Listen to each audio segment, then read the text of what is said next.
Supreme court के फैसले से मुतालिक जो पीटीआई का रद्द-ए-अमल था वो सामने आ गया। सुप्रीम कोर्ट ने इमरान खान से यानी पीटीआई से बल्ला वापस ले लिया, बल्ला तोड़ दिया।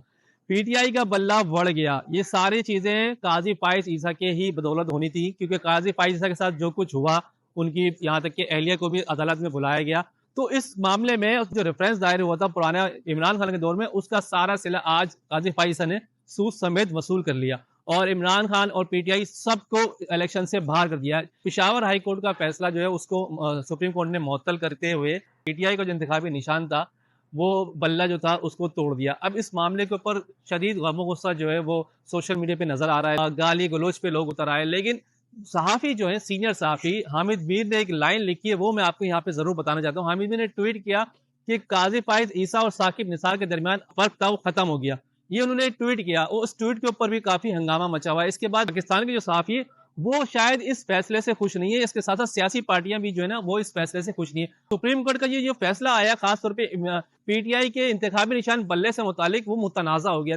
तारीख का मुतनाज़ा तरीन फैसला इस टाइम करार दिया जा रहा है। पीटीआई का जो नए चेयरमैन है गौहर एजाज, उन्होंने इस फैसले को मुतनाज़ा करार देते हुए कहा है कि वो अब उनके जो तमाम जो उम्मीदवार जो है वो आजादाना तौर पर इलेक्शन लड़ेंगे। देखिए, ये एक सियासी मंजरनामा जो तब्दील हुआ है। एक लाडले को, मैं बता रहा हूँ आपको, एक लाडला जो है वो तब्दील हो गया है। पहला लाडला जो था वो अब हट गया है और उसकी जगह दूसरा लाडला आ गया। यानी पहले इमरान खान लाडला था और अब जो है नवाज शरीफ लाडला हो गए हैं। इसीलिए सारे केसेस खत्म हो गए। एक सियासी पार्टी को किनारा लगा दिया है। तो इमरान खान ने जितनी बातें की थी लंदन प्लान से मुतालिक, वो सब सच साबित होने जा रही हैं, बल्कि हो गई हैं। अब देखिए, इमरान खान जो है वो जेल में है। पीटीआई का जो बैलेट पेपर से बल्ले का निशान वो भी हट गया है और पीटीआई भी इलेक्शन से बाहर हो गई है। अब मैदान हो गया साफ। अब नवाज शरीफ साहब जो है वो आसानी से इलेक्शन जीत जाएंगे, क्योंकि आज पीपल्स पार्टी का नया जो मौकफ सामने आया, खासतौर पर बिलावल का, उन्होंने बोला ये कैसा शेर है जो घर में छुपा बैठा है। तो इसका मतलब है पीपल्स पार्टी और नून लीग के दरमियान भी जो है ना महाजरी बढ़ती जा रही है कि जैसे जैसे इलेक्शन करीब आएंगे तो ये सियासी जो नूरा कुश्ती ये मजीद जो है बढ़ती जाएगी।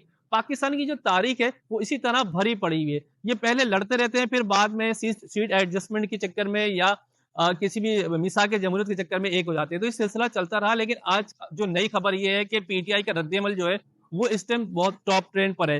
इस टाइम पीटीआई का बल्ला भी ट्रेंड पर है, क्योंकि पहली दफा ऐसा हुआ है पाकिस्तान की तारीख में कि एक बड़ी जमात का वो इंतखाबात से ही बाहर कर दिया। लेकिन आपको यहाँ बता दूं कि यहाँ पे सबसे बड़ा जो रोल अदा किया है इसमें काजी फाइज ईसा, तो चले वो तो एक चीफ जस्टिस थे, लेकिन काजी फाइज ईसा के साथ साथ जो सबसे बड़ा रोल था वो इलेक्शन कमीशन की जानिबदारी का था, जो उसने दिखाया है।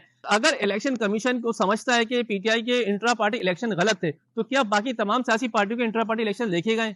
नहीं देखे गए। सारे अनअपोज ही आते हैं। सोशल मीडिया पे इस मामले पे काफी बहस चल रही है, क्योंकि अगर आप इंट्रा पार्टी इलेक्शन की बात करते हैं तो यहाँ बताते चलूं कि इस फैसले से एक दिन पहले ही उन्होंने, इलेक्शन कमीशन ऑफ पाकिस्तान ने एएनपी को जुर्माने के साथ इंतखाबी निशान लालटेन अलॉट कर दिया। एएनपी भी इल्जाम है कि उन्होंने इंट्रा पार्टी इलेक्शन नहीं कराए। एक पार्टी ने इलेक्शन नहीं कराया, उसके ऊपर साबित हो गया, तो उसके बावजूद इलेक्शन कमीशन ने उसको इंतखाबी निशान अलॉट कर दिया जुर्माने के साथ। यही सब कुछ पीटीआई के साथ भी कर सकता था, लेकिन इसलिए नहीं किया कि शायद कोई और मामला होगा। क्योंकि ये मामला मैं यहाँ पे डिस्क्लोज तो नहीं कर सकता, लेकिन आपको सबको पता है कि क्या मामला चल रहा है, आखिर पाकिस्तान में कौन सी सियासत चल रही है।